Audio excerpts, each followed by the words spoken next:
Ver Netflix, utilizar redes sociais, utilizar a internet, carregar os nossos telemóveis, ou até mesmo ver as luzes de Natal que iluminam as nossas ruas quando o Natal se aproxima. Tudo isso depende ativamente de uma coisa, a eletricidade. Mas já pensaram no papel que a eletricidade tem nas nossas vidas, mesmo que de uma forma disfarçada? Como é que foi criada? Quem foi o pioneiro de eletricidade em São Miguel? Pois isto é o que vamos descobrir hoje, aqui, no Então da História House.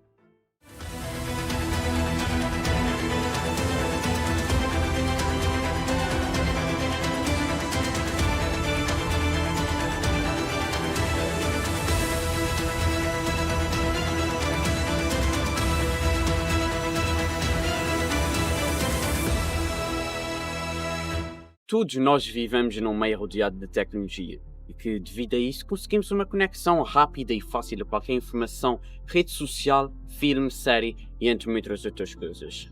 Mas já pensaram no papel de eletricidade no meio disso tudo? Bom, voltando um pouco ao tempo em que o mundo não tinha uma conexão tão rápida e fácil, podemos nomear uma pessoa que deu os primeiros passos para que hoje fosse possível ter eletricidade em São Miguel e, consequentemente, nos Açores, o engenheiro José Cordeiro, o homem que veio dar luz à nossa ilha. Mas, por favor, não confundam com dar à luz, porque ele não fica bravo.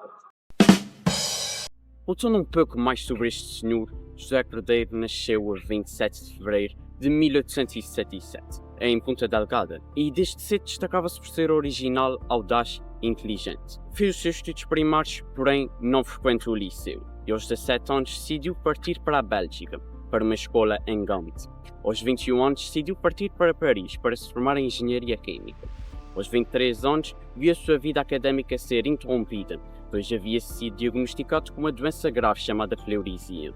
Aos 25 retomou os estudos e aos 26 conseguiu finalmente terminar o curso que havia ficado pendente. Com os estudos terminados, José Cordeiro decidiu que queria complementar o curso. E foi então quando decidiu começar a estagiar, primeiramente em França, em uma fábrica de açúcar e estearina, e depois partiu para a Alemanha para trabalhar nas fábricas de álcool. No ano de 1895, já com 28 anos, José Cordeiro regressou a São Miguel para trabalhar na fábrica de álcool da Lagoa, onde veio a sair um ano depois, e partiu para Lisboa para trabalhar nas companhias de gás, onde veio também a sair dessa empresa pouco tempo depois, pois segundo os relatos, os colegas mais conservadores de José Cordeiro nestas duas empresas haviam ficado muito reticentes em relação às suas técnicas modernas e inovadoras.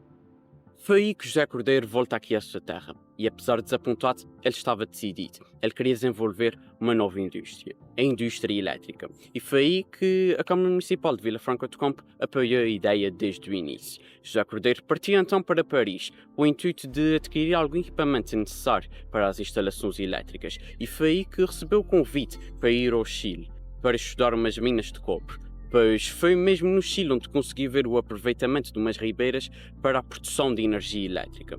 José Cordeiro, ao ver aquele sistema, teve de imediato a certeza que aquilo funcionaria nas ribeiras da sua terra natal, e foi quando regressou a São Miguel para testar o sistema.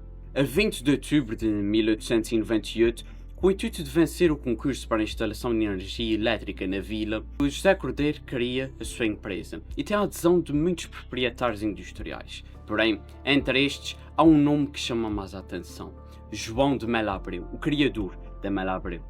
A empresa de José Cordeiro conseguiu mesmo vencer o concurso e em 1899 criam a primeira central hidroelétrica dos Açores, a Fábrica da Vila.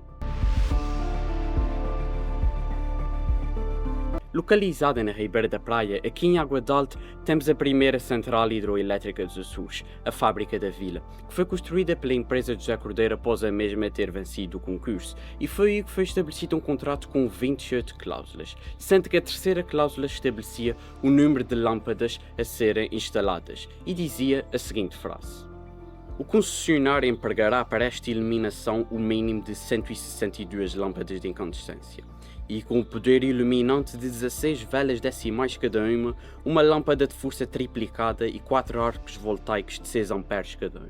E então, assim o foi. A 18 de março de 1900, pelas 19 horas, acenderam-se pela primeira vez 162 lâmpadas em Vila Franca do Campo, inaugurando assim uma nova época, uma época de luz em São Miguel.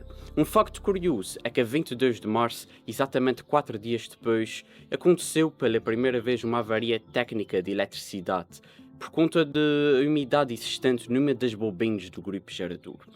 O problema é esse que ficou resolvido a 22 de maio, exatamente 2 meses depois. A fábrica da vila ficou ativa por 72 anos, fechando as suas portas em 1972. Em setembro de 1903, o engenheiro José Cordeiro deu início à construção da fábrica da cidade, a segunda das 4 fábricas, e tinha este nome pois tinha sido construída com o intuito de iluminar a cidade de Ponta Delgada. A 2 de fevereiro de 1904, pelas 23 horas, acenderam-se no centro de Ponta Delgada as primeiras lâmpadas incandescentes. Ainda nesse mesmo ano foram adicionados mais 2 grupos geradores, idênticos ao primeiro, com o intuito de reforçar a produção de eletricidade. E com a construção desta fábrica, não só o centro de Ponta Delgada conseguiu ficar iluminado, mas como também, a partir de 30 de dezembro desse mesmo ano, a Lagoa e a Talhada. Já em 1905, a freguesia de Água de Pau também via acesas as suas primeiras lâmpadas. A fábrica da cidade veio encerrar a atividade em 1974 e atualmente o seu tanque é utilizado como reservatório e câmara de carga. Está ligado a uma conduta com 2.000 metros de extensão, que efetua uma ligação à central da Ribeira da Praia. A fábrica da praia foi construída em 1911 e foi o primeiro empreendimento que contou com a participação de António Cordeiro, gerente da empresa de eletricidade e gás naquela altura, e também com o engenheiro José de Amaral. A construção desta fábrica teve apenas o intuito de reforçar o sistema protetor já existente. A fábrica da praia veio encerrar a atividade em 1974 e tornou-se então um museu, sendo denominado de Museu Hidroelétrico da Ribeira da Praia. Construída em meados do século XX, mais propriamente em 1927, a última das 4 fábricas é construída, a Fábrica Nova, e foi o segundo empreendimento que contou com a participação de António Cordeiro e um engenheiro José de Amaral. Esta fábrica veio ter um grupo gerador muito mais potente que o das outras 3 fábricas, aproveitando um caudal de 300 litros por segundo para a produção de eletricidade. Esta também é a única das 4 fábricas que ainda nos dias de hoje se encontra no ativo, trabalhando apenas 3 horas por dia, salvo claro dias de chuva intensa em que trabalha entre 5 a 6 horas por dia. Mas é muito interessante vermos que, ao mesmo tempo que quase nem pensamos na importância da eletricidade na nossa vida, quase tudo no nosso dia-a-dia depende de eletricidade. Mas claro que já não dependemos propriamente de eletricidade do tempo do engenheiro José Cordeiro, pois a eletricidade evoluiu muito desde aquele tempo até os dias de hoje. E o que é utilizado hoje em dia é basicamente um mix energético que inclui energia geotérmica, hidroelétrica, eólica e térmica. Mas claro, podemos afirmar com toda a certeza que o José Cordeiro foi o pioneiro de eletricidade em São Miguel. E a sua invenção fez com que fosse possível, ao longo dos anos, haver diversas evoluções para que hoje tenhamos a eletricidade que temos. José Cordeiro deixou não só um enorme legado juntamente com as suas 4 fábricas, mas também fez com que fosse possível termos um trilho que conecta estas 4 fábricas. Um trilho de 2 km, fácil e acessível a qualquer pessoa. Tragam a roupa mais confortável que tiverem e venham ver de perto o legado deixado por José Cordeiro. Um legado que ficará para sempre marcado na história de eletricidade em São Miguel.